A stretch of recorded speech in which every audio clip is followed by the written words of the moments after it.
Você está ouvindo o audiobook de Revista Espírita de 1858, de Allan Kardec. Agora, você vai ouvir o capítulo 14.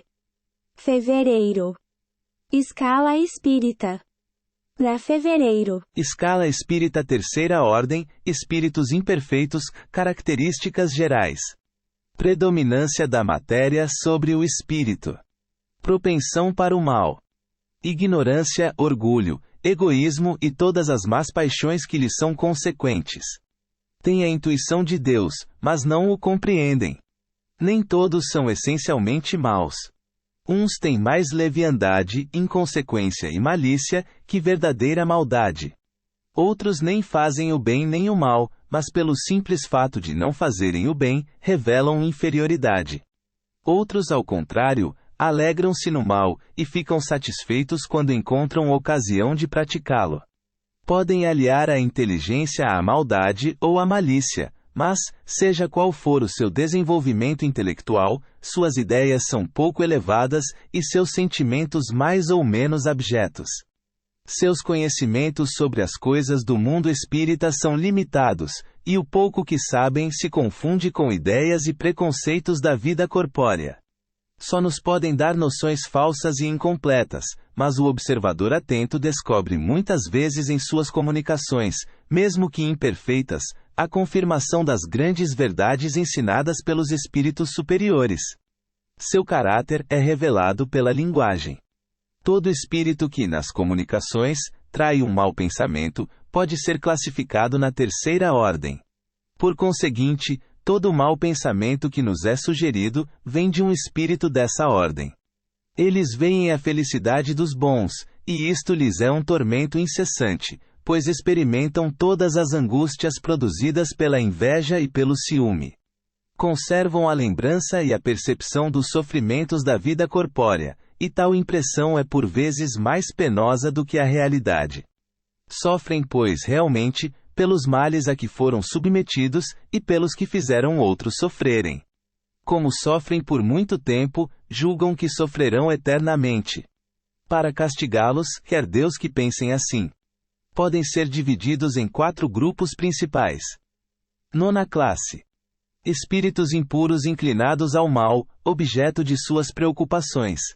Como espíritos dão conselhos pérfidos, insuflam a discórdia e a desconfiança, e tomam todas as máscaras para melhor enganar. Ligam-se às pessoas de caráter suficientemente fraco para cederem às suas sugestões, a fim de levá-las à perdição, satisfeitos por poderem retardar o progresso, levando-as a sucumbir nas provas que enfrentam. Nas manifestações se lhes reconhece a linguagem. A trivialidade, a grosseria das expressões, tanto nos espíritos como nos homens, são sempre indício de inferioridade moral, se não intelectual. Suas comunicações revelam a baixeza de suas inclinações. Se procuram enganar, falando de uma maneira sensata, não conseguem por muito tempo representar o papel, e acabam sempre revelando sua origem. Certos povos fizeram-nos divindades malfazejas. Outros designam-nos como demônios, gênios do mal ou espíritos do mal. Quando encarnados, os seres vivos que animam são inclinados a todos os vícios que geram as paixões vis e degradantes. A sensualidade, a crueldade, a trapaça, a hipocrisia, a cupidez e a sórdida avareza. Fazem o mal por prazer, o mais das vezes sem motivo, e pelo ódio ao bem, quase sempre alegem suas vítimas entre gente de bem. São flagelos para a humanidade, seja qual for a classe a que pertençam, e o verniz da civilização não os isenta do opróbrio e da ignomínia. Oitava classe. Espíritos levianos são ignorantes, malévolos, inconsequentes e zombeteiros. Metem-se em tudo, e a tudo respondem sem preocupação com a verdade. Gostam de causar pequenos aborrecimentos e pequenas alegrias. De produzir discórdias. De induzir maliciosamente ao erro por mistificações e por travessuras. A esta classe pertencem os espíritos vulgarmente designados sob os nomes de duendes, diabretes, trasgos, gnomos. Eles estão sob a dependência de espíritos superiores, que muitas vezes os empregam como nós o fazemos com os criados e os operários. Eles parecem, mais do que os outros, ligados à matéria, e aparentam ser os principais agentes das vicissitudes dos elementos do globo, quer vivam no ar, na água, no fogo, nos corpos sólidos ou nas entranhas da terra. Muitas vezes manifestam sua presença por efeitos sensíveis, tais como pancadas, movimento e deslocamento anormal dos corpos sólidos, agitação do ar, etc. O que lhes valeu o nome de espíritos batedores. Reconhece-se que tais fenômenos não são devidos a uma causa fortuita e natural, quando têm um caráter intencional e inteligente. Todos os espíritos podem produzir esses fenômenos, mas os espíritos elevados em geral deixam essas atribuições aos inferiores, mais aptos para as coisas materiais do que para as inteligentes. Em suas comunicações com os homens, sua linguagem é por vezes espirituosa e alegre, mas quase sempre sem profundidade. Apreendem os caprichos e o ridículo, que exprimem em traços mordazes e satíricos. Se por vezes tomam nomes fictícios, é mais por malícia do que por maldade. 7ª classe. Espíritos pseudo sábios, de conhecimentos bastante extensos, julgam saber mais do que realmente sabem. Tendo feito algum progresso sob vários pontos de vista, sua linguagem tem um caráter sério e pode levar a enganos quanto à sua capacidade e às suas luzes, mas muito comumente é simples reflexo dos preconceitos e das ideias sistemáticas da vida terrena. É a mistura de algumas verdades ao lado dos maiores absurdos, em cujo meio sobressaem a presunção, o orgulho, a inveja e a teimosia de que não se despojaram. 6ª classe. Espíritos neutros nem são bastante bons para fazerem o bem, nem bastante maus para fazerem o mal. Inclinam-se para um ou para o outro, e não se alçam acima do vulgar na humanidade, tanto para o moral, quanto para a inteligência. Apegam-se às coisas do mundo, de cujas alegrias grosseiras têm saudades. 2ª ordem, bons espíritos, características gerais. Predominância do espírito sobre a matéria. Desejo do bem. As qualidades e a capacidade de fazer o bem são proporcionais ao grau atingido. Uns têm ciência. Outros, sabedoria e bondade. Os mais adiantados reúnem o saber às qualidades morais. Como não se acham completamente desmaterializados, conservam mais ou menos, conforme sua classe, os traços da existência corporal, tanto na forma da linguagem quanto nos hábitos, onde chegamos mesmo a descobrir certas manias, sem o que seriam espíritos perfeitos. Compreendem Deus e o infinito, e já desfrutam da felicidade dos bons. Sentem-se felizes pelo bem que praticam e pelo mal que impedem. O amor que os une lhes é uma fonte de inefável felicidade, que não é alterada nem pela inveja, nem pelos pesares, nem pelos remorsos, nem por quaisquer outras más paixões que atormentam os espíritos imperfeitos, mas todos têm ainda que passar por provas, antes de atingirem a perfeição absoluta. Como espíritos, suscitam bons pensamentos. Desviam os homens dos caminhos do mal.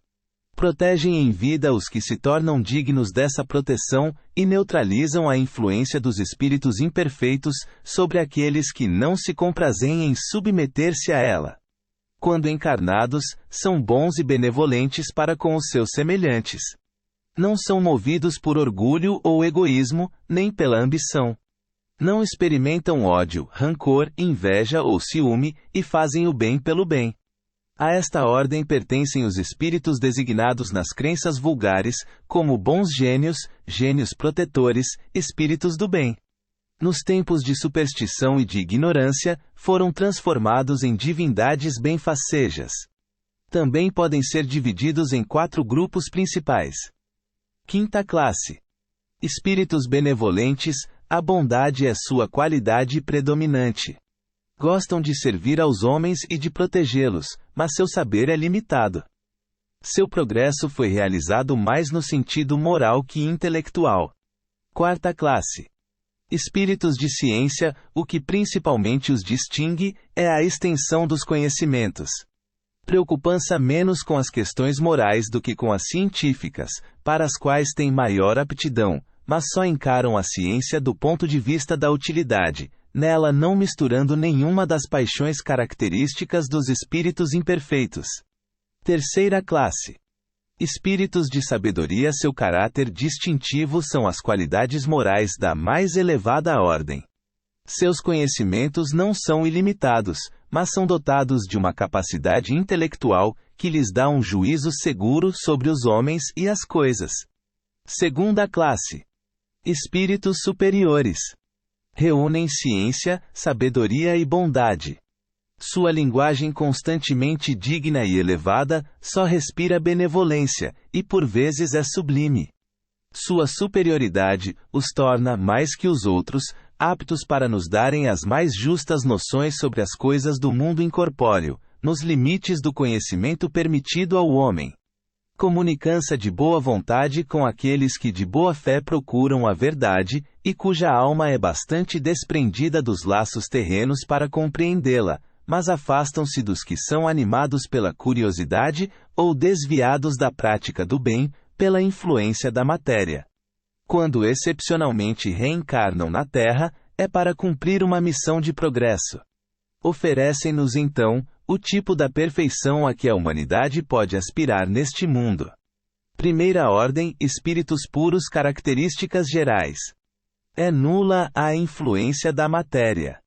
Absoluta superioridade intelectual e moral em relação aos espíritos de outras ordens. Primeira classe. Espíritos puros. Percorreram todos os graus da escala e se despojaram de todas as impurezas da matéria. Tendo atingido a suprema perfeição de que é susceptível a criatura, não tem que passar por provas, nem por expiações. Não mais sujeitos à reencarnação em corpos perecíveis, têm a vida eterna que se realiza no seio de Deus. Desfrutam de uma felicidade inalterável, pois já não se acham sujeitos às necessidades, nem às vicissitudes da vida material, mas tal felicidade não é uma ociosidade monótona passada numa contemplação perpétua. Eles são os mensageiros e os ministros de Deus, cujas ordens executam para a manutenção da harmonia universal. Comandam todos os espíritos que lhes são inferiores, ajudando-os a se aperfeiçoarem e designando-lhes missões. Assistir aos homens em suas angústias, excitá-los ao bem, ou à expiação das faltas que os afastam da suprema felicidade, é-lhes agradável ocupação. Por vezes são designados sob o nome de anjos, arcanjos ou serafins. Os homens podem entrar em comunicação com eles, mas muito presunçoso seria aquele que pretendesse tê-los constantemente às suas ordens. 1. Esta classificação foi ligeiramente alterada por Allan Kardec, quando deu forma definitiva ao Livro dos Espíritos, como se pode ver da 22ª edição francesa, livro 2, capítulo 1, e 101 a 113. Aí as classes são 10. Compõe a terceira ordem os espíritos impuros, levianos, pseudo-sábios, neutros, batedores, perturbadores. As outras ordens não sofreram modificações. N.